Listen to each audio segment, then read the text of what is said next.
guys? Welcome back to another episode of Thoughts on the Pugilist podcast. I'm your host, Fuad Baizid, and today's pugilist is the one and only Kaylee McWinnonog Reis. Hello, Champ, how you hello. feeling? Yes, you got so many points. You got the names right. I love it. Oh, I've practiced so much. And like I told you, my fiance is Mohawk. Yeah, well, nice. She taught you very well. You have a very good teacher. Yeah, she did. She did. So you just came back from a 14 rounds of sparring. Yes, yep. I've gotten almost 30 rounds in the last 2 days with like four different people. So Do you do a lot of hard sparring as you get closer to the fight? yeah, I mean, we try to get the rounds in as much as possible. Weight's never an issue, and fitness as far as the being in shape. I don't really like to box myself into shape, so, we try to get the fitness down first and then, game planning. It's a lot of game planning. I don't just spar without a mission. We're working on certain things for the fight in front of us and we get a lot of hard rounds with whoever is available. You know what I mean? I had to make the best of this trip to the UK and we have some excellent boxing out here. So I wasn't gonna come out here without getting at least 50 rounds in before I leave. Of course, I don't bet. I bet that you're getting a lot of sparring in London. Oh, absolutely, man. We have the GB team, we have professionals, we have amateurs, we have all kinds of, speedy punchers, boxers, it's just all across the board. It's amazing for a fight camp like this. So you're fighting Jessica the Cobra Camara, who I just had on the show. How do you prepare for somebody as relentless as her? She's nonstop moving forward. She's got her hands up all the time. Knees bent, chin low, hands up, and she's moving forward all the time. How do you train for somebody this relentless? Just the same way I train for everybody. I don't put anything past anyone. I have a big toolbox and every fight, I learn something new about myself and my abilities. And I also have a great team that comes up with a great game plan. And I don't have a ceiling on my learning ability. So, I learn something from every fight of myself and also watching fighters. I also have the privilege of commentating not one but two of her last fights. As a spectator and a boxing enthusiast. So it was amazing to see her transformation from the first fight to the last fight when she fought Heather Hardy. So we have, a game plan. She has fast hands, fast feet, and she is relentless. You know what I mean? But being really slick, being a really good counterpuncher, being first, being last, in between. There's a lot of answers we have. So we're just exploring every possibility of everything that she could or couldn't do and that I can do. So I'm excited. I love fighting good fighters. I don't like the keep busy opponent fights. I like to fight and I'm in this game to get the best out of Six myself. rounders. Yeah, yeah, I don't wanna I'm way past that. I'm 13 years in the game and fighting better fighters brings the best out of me. So these types of fights intrigue me so much. What's different about Jess? She has, I'm gonna put it metaphorically, but she has cathedral-sized church balls. Like she took it, and she doesn't care. You know what I mean? And she's about that life. She doesn't just talk it. She trains hard as hell, and she's here for it all. She's not just I'll fight anybody. No, she literally gets the call. Okay, yeah, who is it? Great. What weight? Great. Let's go. She's a real boxer. And I can respect that. You know what I mean? She's not a 140-pound fighter naturally. She's 130, 135 to Mhm. step up into something like this in a tournament like this, an undisputed tournament, with champions is I got to give respect to that, and I'm just my hats off to her. I know she's training hard every day. She was supposed to fight the same a night I fought back in August, but things kind of fell where they may, and she's still in this tournament for a reason. So I'm excited, man. I mean, I respect the hell out of her, and like I said to you off camera, it's people ask since you know people and they're your friends, is it harder? It's actually more of a motivator because I know how she trains. I know she's going to be training harder, and I know Mary's going to be training hard. I know Cameron's going to be training hard. So it's a fun position to be in. Yeah, I don't doubt it. Do you see any resemblance between your career and her career? Because you both fought fights that you were supposed to lose, and judging by the beginning of your careers, you wouldn't have guessed that you'd be at this level. Do you respect her more just because of that? Yeah, I mean, we kind of know where we're coming from. She's 14 years in the game. I'm 13 years in the game, and it's been like a hard climb, like claw and scratch. And we've grown with the sport, and I think that's really unique about the both of us is what we try to stay as active as possible from start to this point where are at now. And she goes to the hometown, she fights whoever she needs to fight. So we definitely have similar paths. She and where we're at now, we understand being the B side or being the down fighter or being the underdog. We both do. So that's a very unique aspect of both of us. Beautiful, beautiful. Now you're in a male dominated field, um, but you managed to find your success in boxing, even though women's boxing is underappreciated in a lot of people's opinions. Um, what is it like? What is it like for you?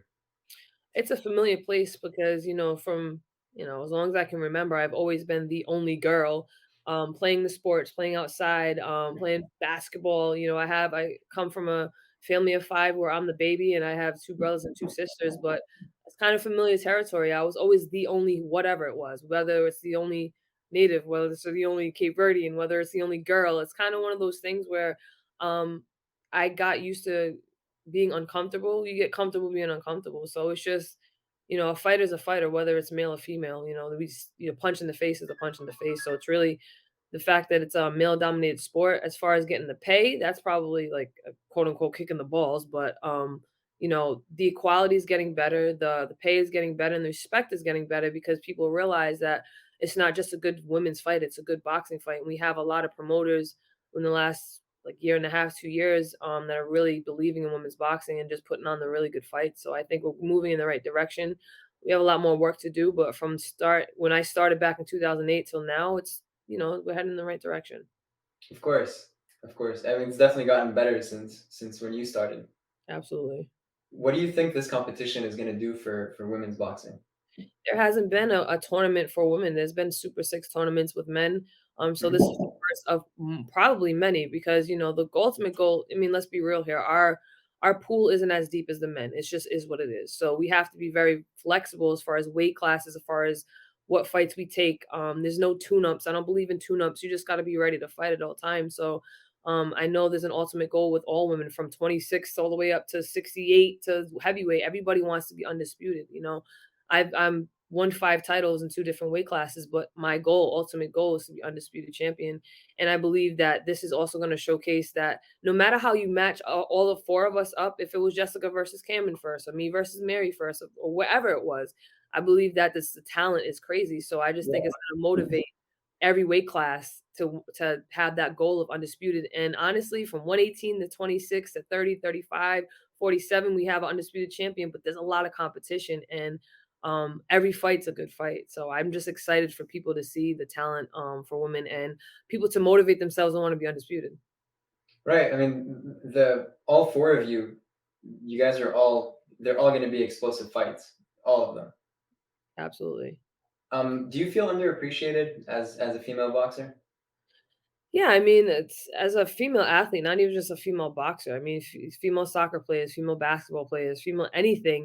We just as a female in the sport, we get underappreciated and the respect isn't there with the men yet. Like I just said, it's getting there, but Hmm. I can have the same belts as a male fighter, but they get praised and then we just, oh, you're really a world champion? Yeah, females can be world champions. You guys have the same Yeah. belt.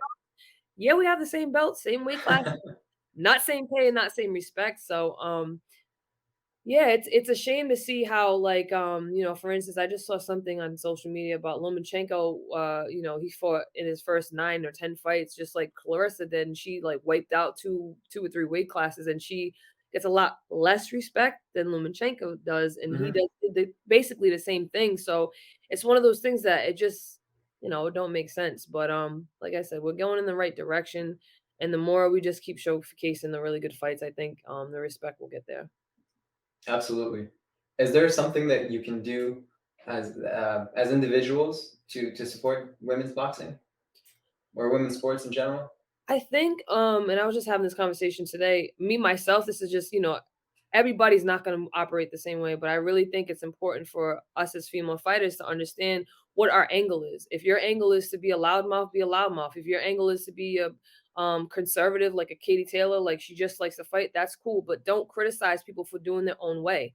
Um, it's almost like I think boxing in general, women's and men's, is missing the entertainment aspect of it.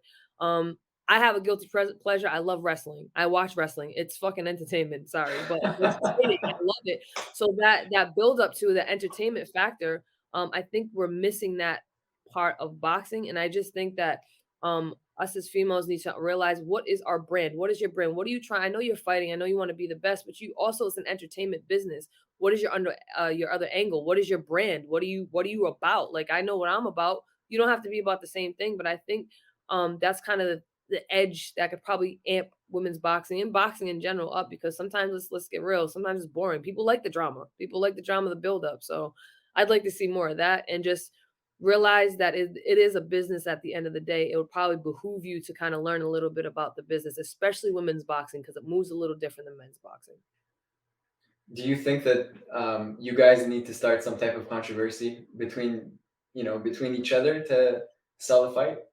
I mean, this is unique, like I said, because I'm cool with everybody. I mean, things can change. Just could say something, we could have like a heated discussion. But, I really don't I think that it's kinda unique that you know, we all have the same manager, we're all cool, but things could change at the drop of a hat. Who knows? Maybe the winner of Cameron Mary, and the winner of me and Jess might have some exchange some words. I mean, at the end of the day, when that bell rings, no matter what I say, she says, anything, we're there to do business, and it doesn't matter. But do I think this tournament needs any kind of build up? No, I think it's just unique because people are excited about the talent that's in it. So, I don't know. Me and Jess were actually joking, like we should start talking junk and make it like we're mad at each other or something. It's not a bad idea. No, But let me ask you something. Both you and Jess have very strong characters. Even right now, when you're sitting down, we're not in the same room, but I feel your presence. And I was actually telling my brother and the production team when I was interviewing Jess was that I was kind of intimidated by her. I've interviewed tough guys, but I was mhm. very intimidated by her because she has this gangster aura. She oozes confidence. I love that about her. She's a sweetheart, but she got an edge. You know what I mean? So you can feel Right. that, you know? So who's more of a gangster, you or her? I mean, I don't know. There are gangsters in Canada? I'm playing, I'm Oh, playing. I oh had to throw man, you did shade. not fire I that had to shot. throw shade. Oh man, she's gonna Nah, come right back at you.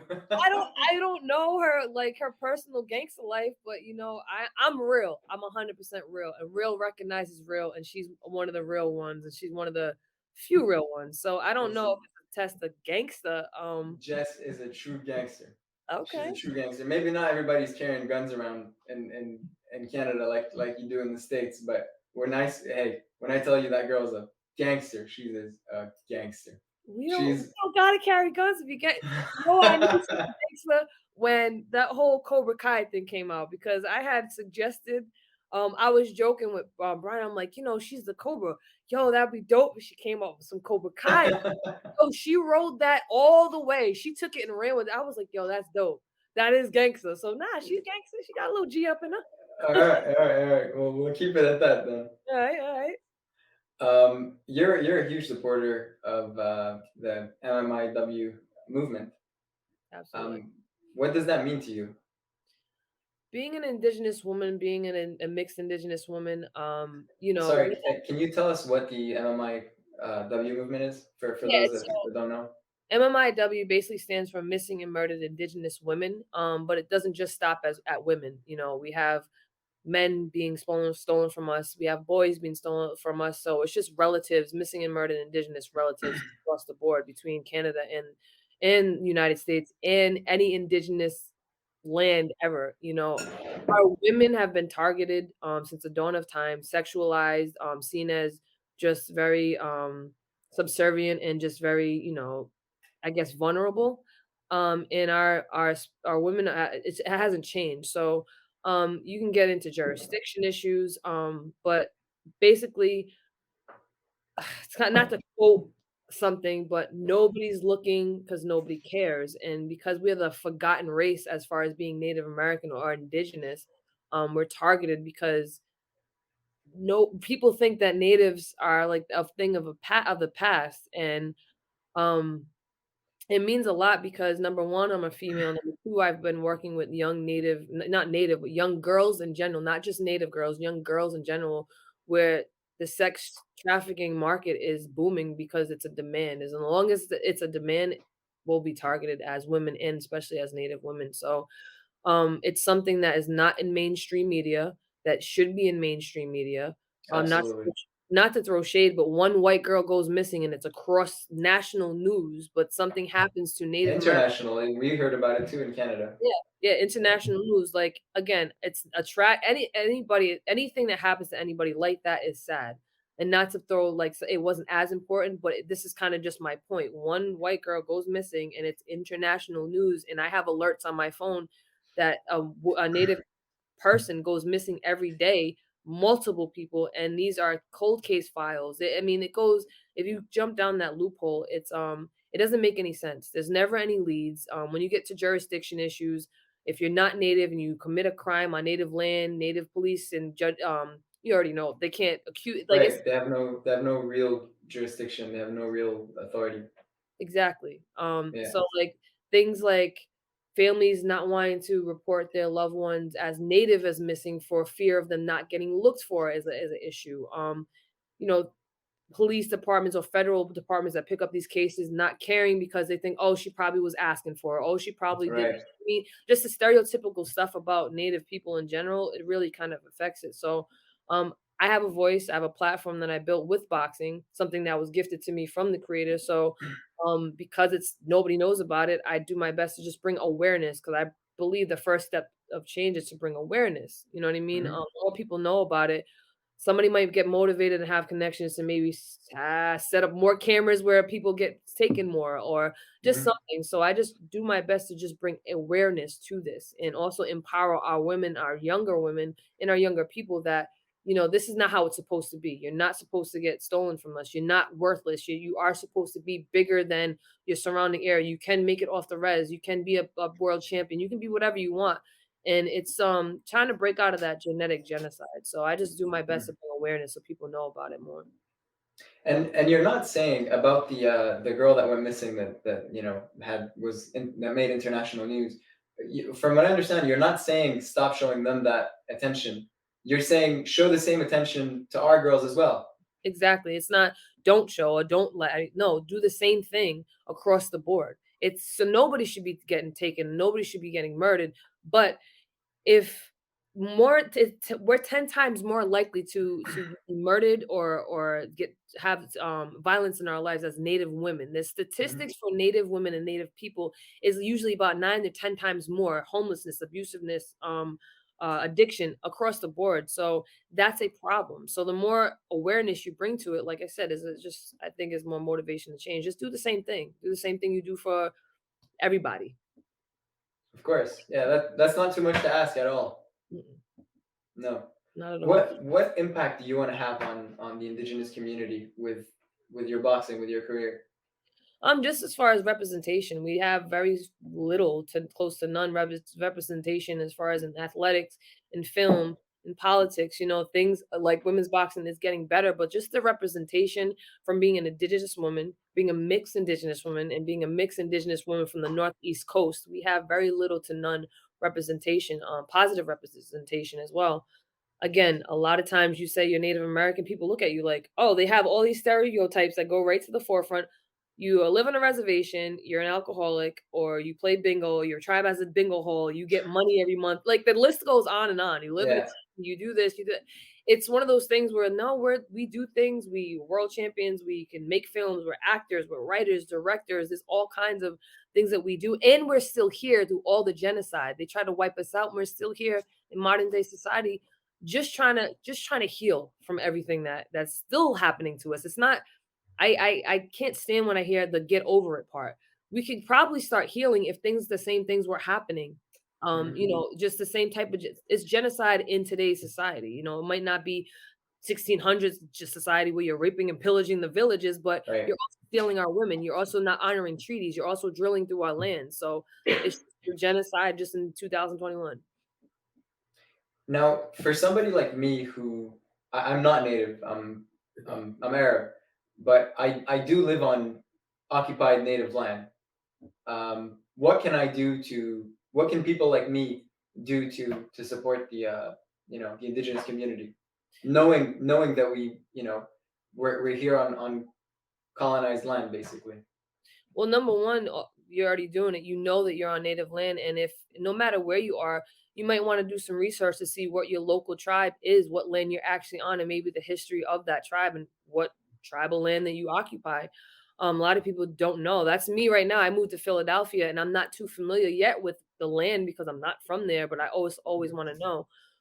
There also can be things like if you really want to get into like politically, there might be some bill or legislation that may be held because it needs to be passed that has to do with maybe jurisdiction or a violence against women act or something like that. But just educate yourself on what land you're on and what land surround what tribes surround you, and just be an ally. I mean, having these conversations with non-natives is what we need to. We know what's going on in our community, but having non-native allies, having people telling people our stories so we can heal, so we can probably get an outside perspective. Also, some maybe some, like I said, awareness leads to change. Some people might have resources that can help. Just educate yourself. Number one, start, I don't know, Google what land you're on. And then maybe that might lead you to see what local tribes are surrounding you. That's the start.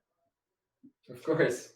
Yeah, that's very helpful for even for me. I've done a little bit of research, but that sends that sends us all in the right direction. Yeah, and it also might lead you to maybe finding out an organization that may be local that has to do with maybe residential school survivors, missing and murdered Indigenous women help, maybe some other things for kids, some Native kids that some I don't know charities, some work. There's all kinds of organizations all around that people probably don't even know about. Now you fight for something bigger than just boxing. What do you fight for? If there were no titles, if there was no money, what would it really be at the core of your heart? What are you really fighting for? So when I get those messages from either kids or parents, all those emails or the inboxes telling me thank you for doing what you do and being who you are. I have a child who was getting bullied for being half black and half native, but they saw you fighting on HBO and now they feel proud of who they are. I'll take all my money, take all my belts right now. That right there to have motivation for a kid to somebody like me to realize that there's somebody like me that actually do so, and they're really proud of being who they are. That's worth it every day, and for people to come up to me that I normally wouldn't get respect from, Mhm. because I'm just being who I am and very proud of who I am, every aspect of who I am and being an indigenous, mixed indigenous person, and you have, tribes from all over Turtle Island saying, "Thank you for representing us so positively and giving us motivation and letting people know that we're still here." That's worth more. I don't care if I don't have ever never had any titles and never got paid for any fight. I don't care who's watching that fight, but there's always that little kid, that little girl that's like, "Wow, she looks like me. She has crazy curly hair like me. She's mixed like me. She's doing stuff." I had a 5-year-old girl that she in South Dakota. She her dad was black and her mom was native, but around there's not too many mixed. She looked exactly like me, had the same curly hair like me. She ran up to me, gave me a huge hug, and she was just touching my hair. She's like, "Wow, you look just like me." And she from then on, she was just so proud of like because she had the hair. She was like holding my belt and she was just so proud and she wanted to do jujitsu. Now she wanted to be a boxer. She just had motivation, and that to me is worth more than any kind of belts. Wow. Yeah, it's Um, can you describe your emotions throughout the camp? Um, how much of your how much of that is in your mind when you're fighting? Is that your main motivation? Is that what you're thinking of when you can barely finish a round because you've overworked yourself? Is that what helps you finish like these super tough sessions? that's that nudge that I need sometimes. I mean, because let's face it, boxing is not easy. It's not No. easy. Sometimes I wake up, I'm like, why the hell do I do this to myself? I'm hurting and my hair hurts, my toenails hurt, but I sit down and I think, and honestly, I coulda retired years ago. I coulda retired when I had 3 middleweight titles because I accomplished a lot more than I was expected to. So but I still have some fight left, and as long as I have blood in my veins and air in my lungs and I can still do this, that's definitely that extra little nudge I need that Why do you fight, Kay? Why do you fight? Why fight for all nations? Representation. We need that. I still got fight. I'm not gonna quit. I'm not gonna quit because I'm tired. I'm gonna quit when I'm done, and I'm not done yet. I'm nowhere near done. If Mm, that's my people. beautiful. How do you feel right before the fight? Right, just in the locker room when you're having your ceremonial dance. Walk you out to the ring. What's going through your mind? Well, describe to us your emotions. It's one of those things where I'm so proud of being who I am, and I I'm sure you heard in previous interviews, it's how my boxing is, how I pray, and nobody can tell you how to pray, nobody can tell you what your sanctuary or your ceremony or your medicine is. And I've created this, I've got blessed with this path of having a grand entry in my ceremony or our ceremony, my version of our ceremony. It's not for me. It's very emotional. I'm on like the verge of tears, not because I'm sad, but because I'm so proud. And I just know that I'm about to go to battle for my people. And this energy that we all have, these prayers that we've been praying, I'm physically fighting the fight that we've been fighting for centuries. And it's so overwhelming.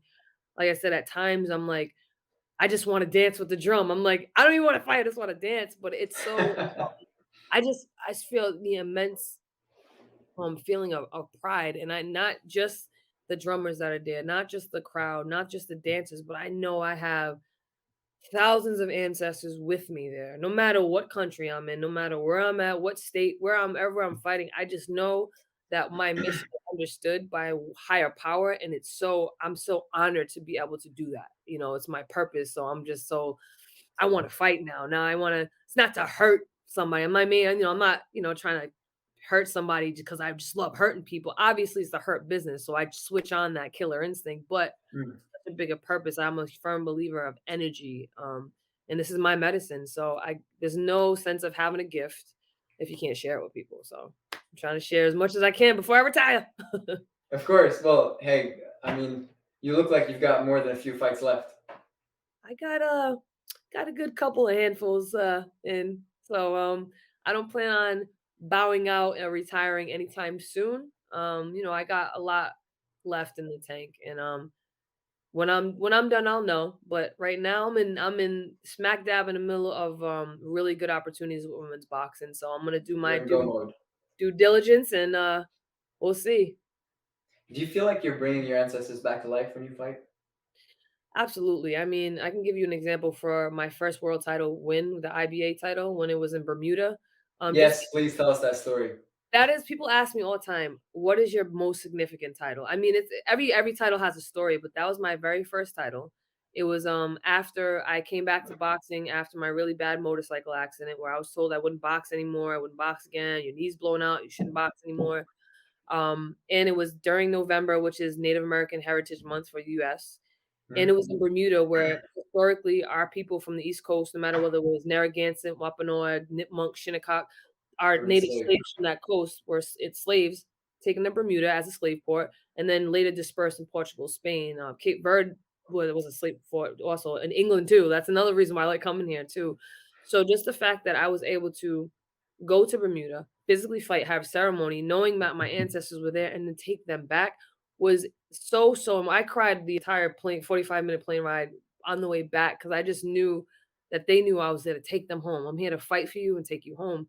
Mm, So it was I get emotional talking about it all the time, but that was such a that was when I really first realized what my mission was as when I fight and what it means to fight for all nations, fight for my ancestors. Because I tell you right now, when that bell rang, I was fighting, but I felt like I was outside my body. Like I was fighting, but there was like my ancestors were there. And I actually had a couple of relatives, native relatives that were there that lived in Bermuda that I mhm. heard the rattles during the fight. And it was just such a ceremony. So Wow.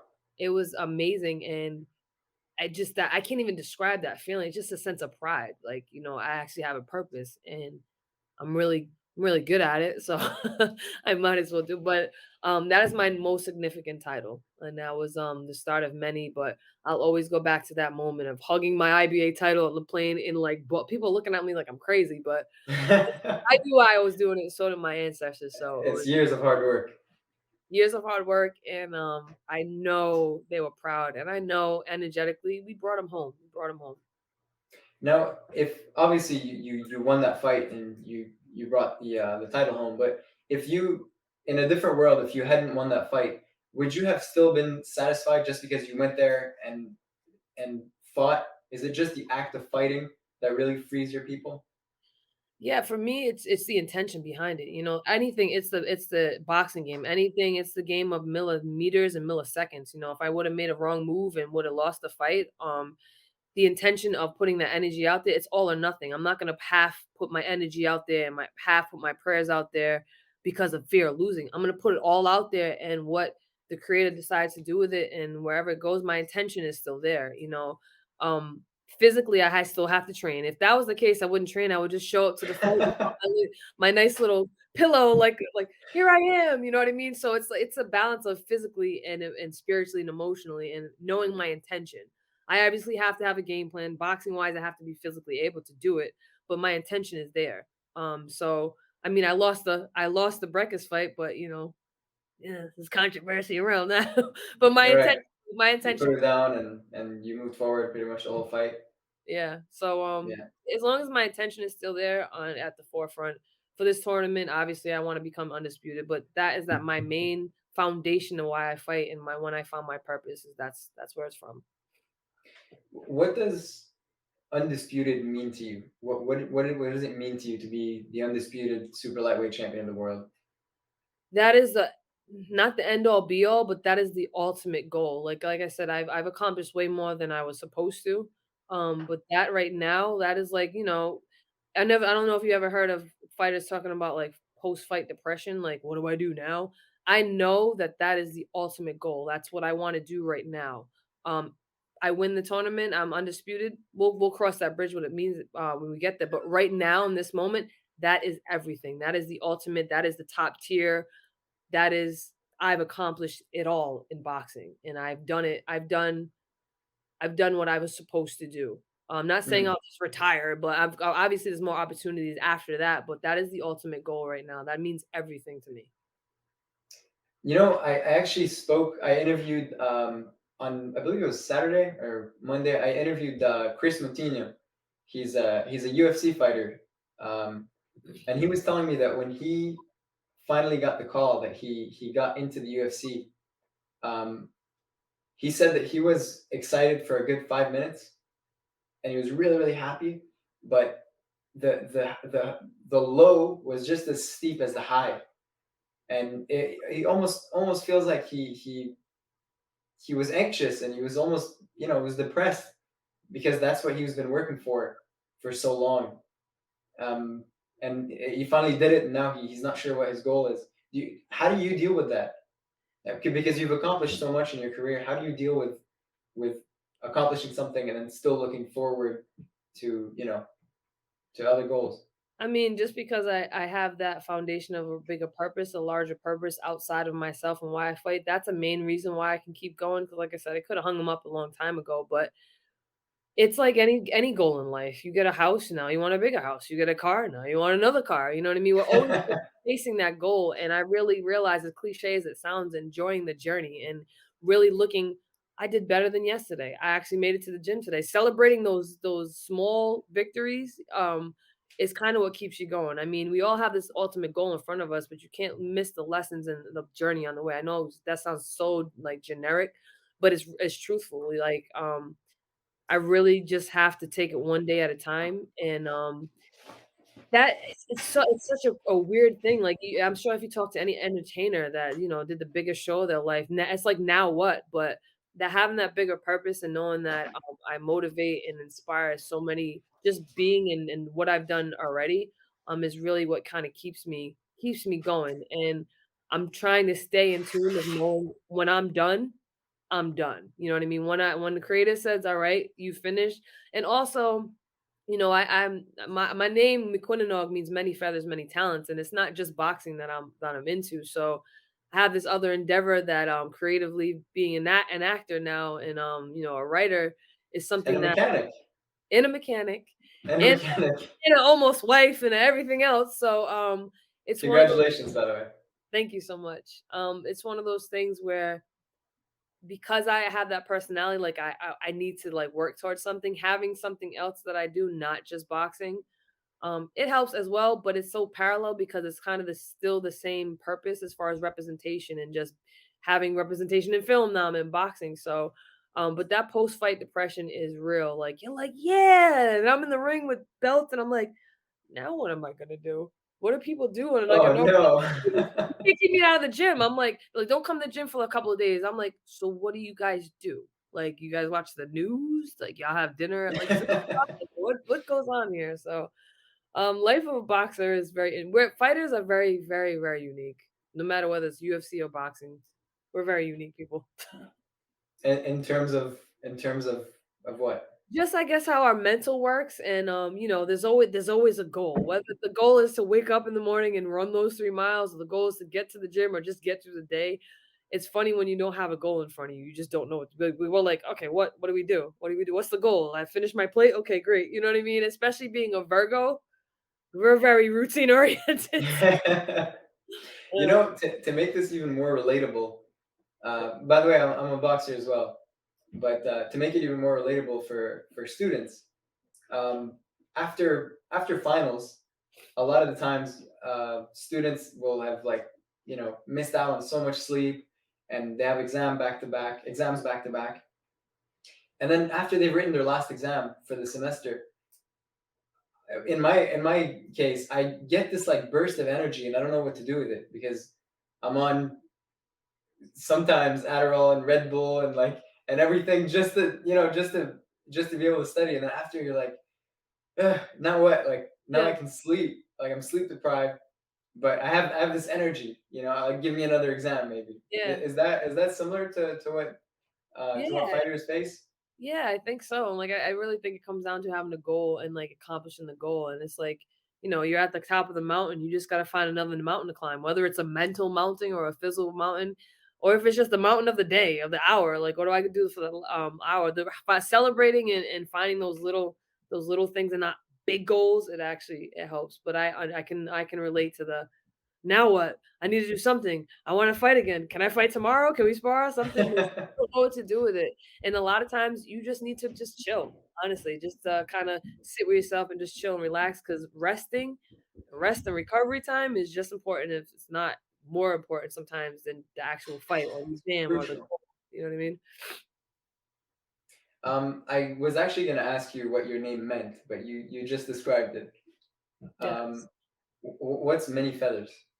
So many feathers is just also just another way, like another feather in your cap, or just many talents. So with feathers with us are very sacred, eagle feathers or hawk feathers, eagle tail feathers. Like there's only certain people that are supposed to be gifted certain feathers, and you get certain feathers when you accomplish certain things. War feathers, if you're a warrior, there's just so much what we have to do with feathers. So when my mom named me, it was just, she saw that her daughter had many talents, and I do not, talking about myself, but I know me, and I always just try to get the best out of myself no matter what it is. So she named me right.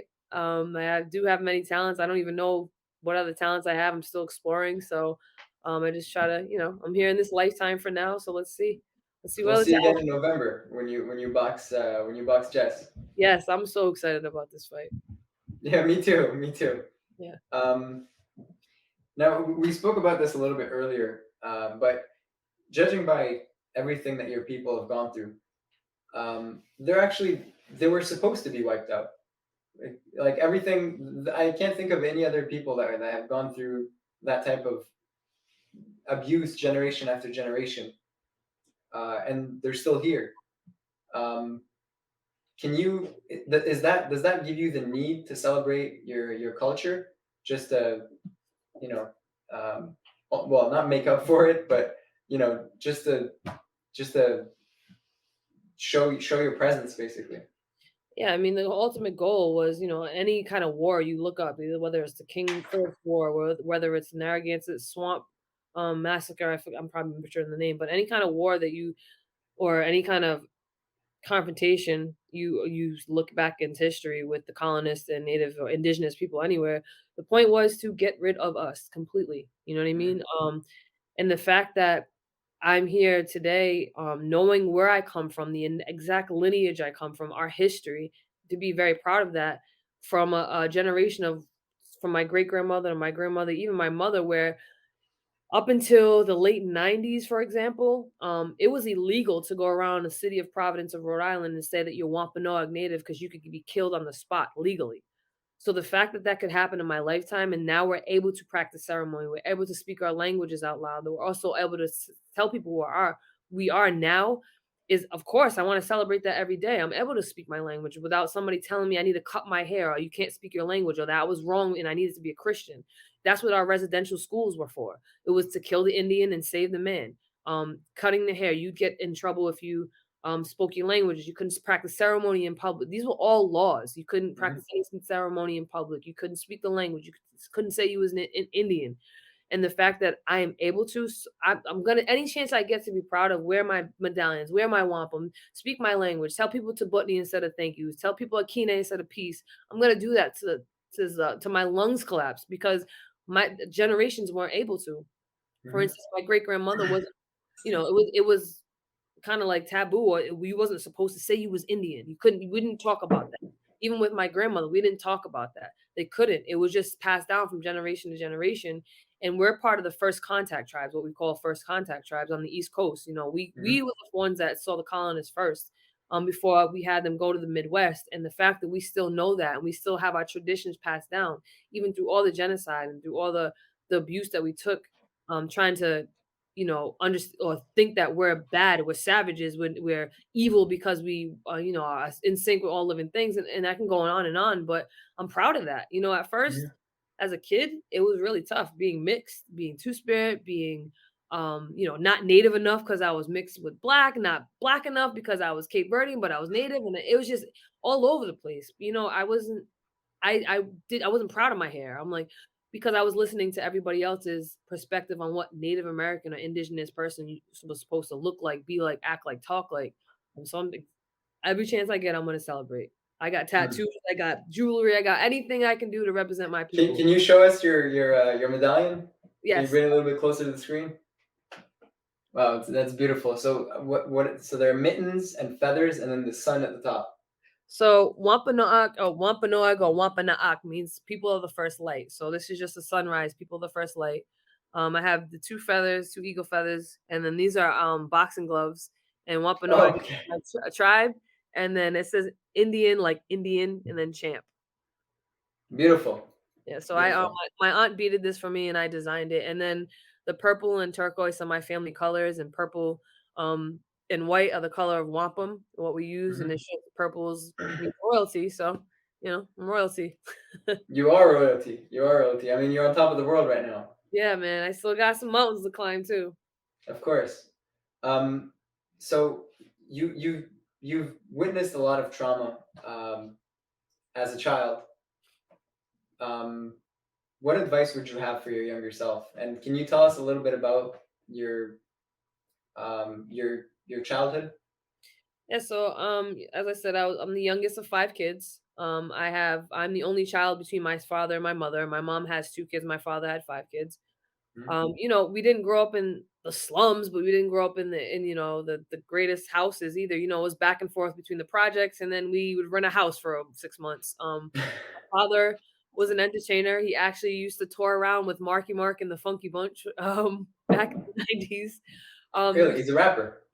well, he's a keyboard player, he was a musician, he's a keyboard Okay. player, so he played the keyboard for, Mark Wahlberg's, Marky Mark and the Funky Bunch.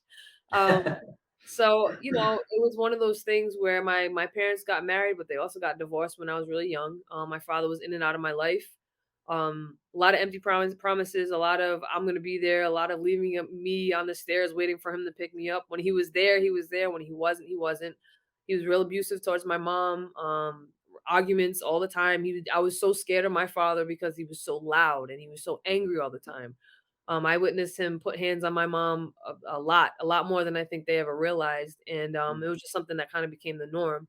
I also have like about an 8.5 years difference between my oldest brothers and sisters, so it was kind of just me and my mom. A lot. They were older, so I was just me and her. We bumped heads between struggling with me being such a big tomboy, I didn't want to be a girly girl. My mom is she was a ballerina for 18 years. She does hair.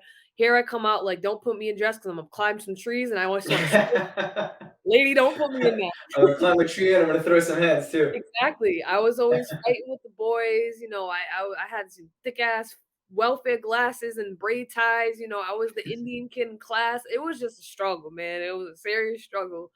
So there was just a lot of things I had to fight from birth. I wasn't, like I said, I wasn't Indian enough. I wasn't native enough. I wasn't Cape Verdean enough. I didn't grow up on a reservation like everybody thinks. I'm an urban native. I grew up in the projects in the city where there wasn't that many natives around. There were you, and we knew who each other was, but it wasn't something where I had, a community of my own, unless we went to the powwows, unless we went to our community meetings, unless we went to socials.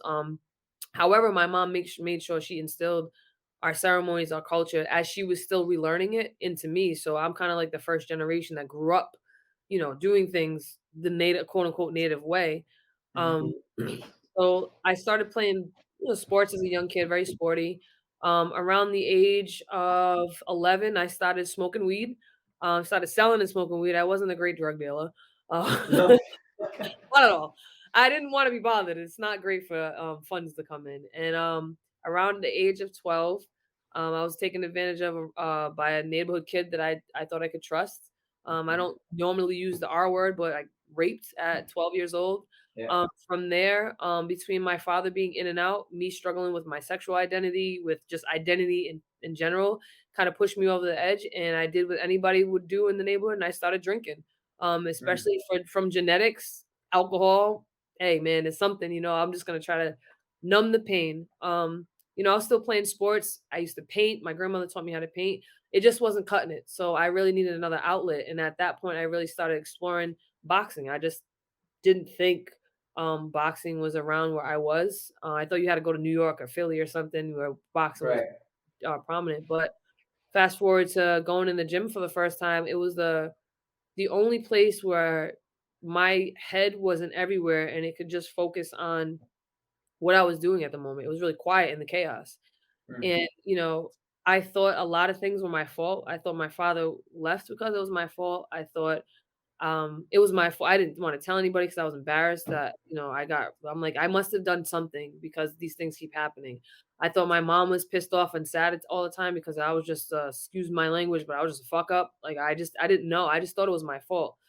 The Right. biggest advice I can give kids, and the reason why I even work as a residential counselor for young adults now to this day, is because I just try to be who I wish I had.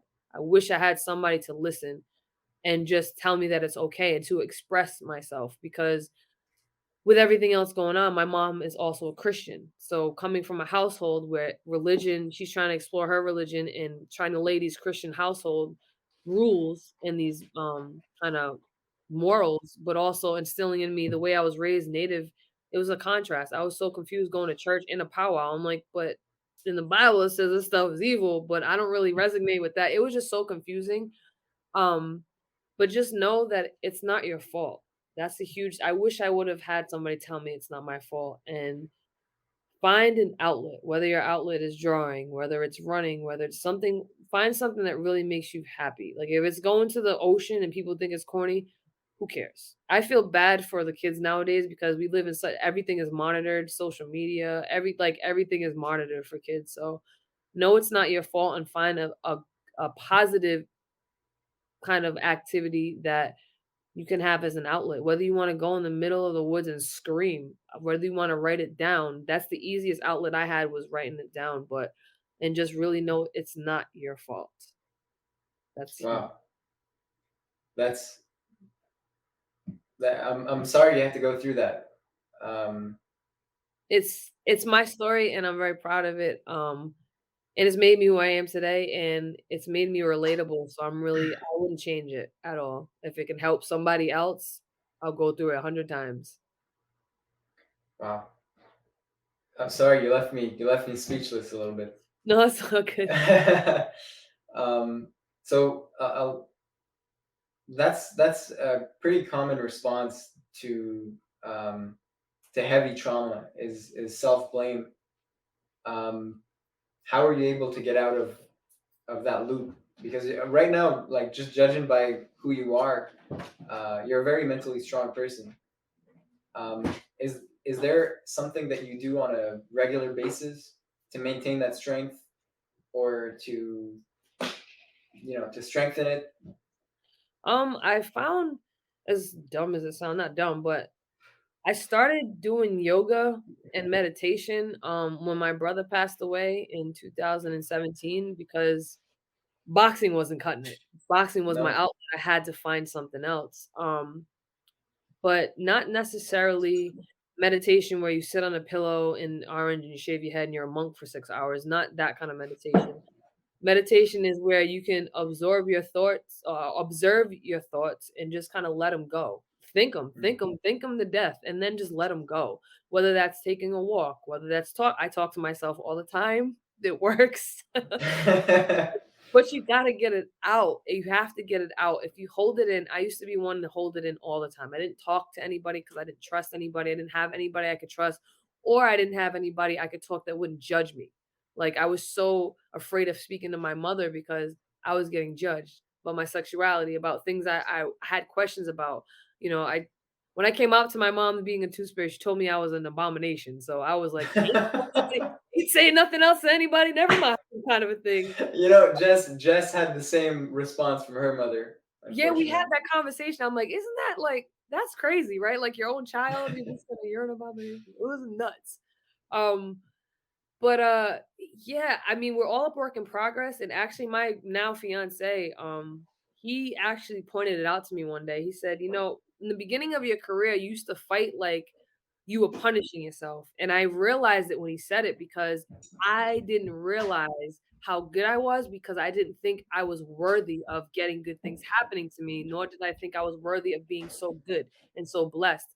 So that self-blame thing is something I still battle with. I'm made a huge progress, but it's something that you always gotta revert back to and kinda check yourself because there are times I'm human where I just, I'm real mean to myself. And the Mhm. huge thing that I found is self-talk. Watch how you talk to yourself about yourself, even to yourself. Like in your head, if you're, "Oh, I'm such a F up, I'm lazy, I'm this."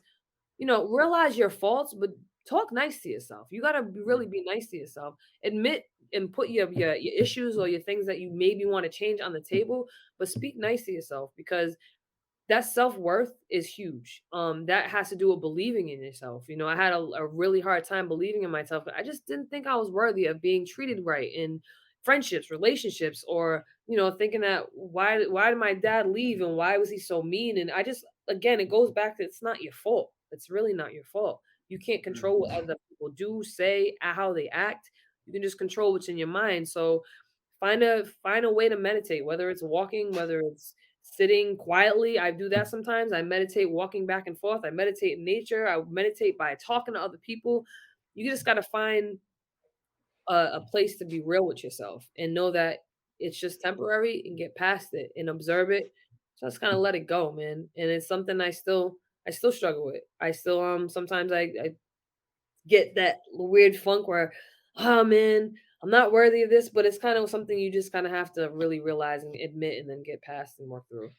So since you thought that of yourself, um, when you were younger, when you finally got to this, yeah, because you're obviously a very successful person.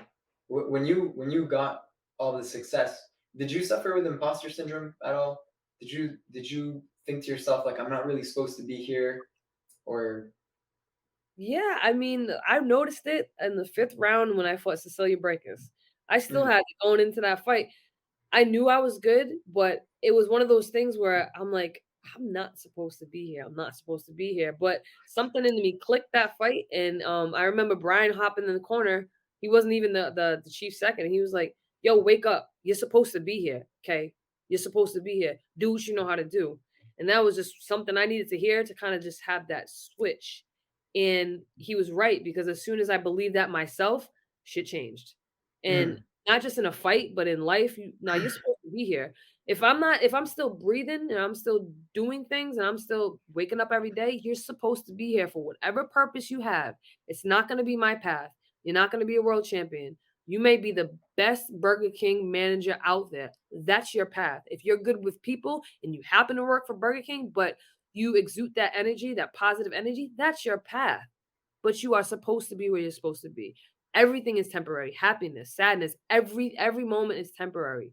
You're not you're not always going to be happy. You can't, because it's balance. Yin and yang, dark and light. You need the balance. I have a cocky side, but I also have a humble side. But it's a I love fine. your cocky side. You just showed us your cocky side. Talking Hey, shit man. about Canadians.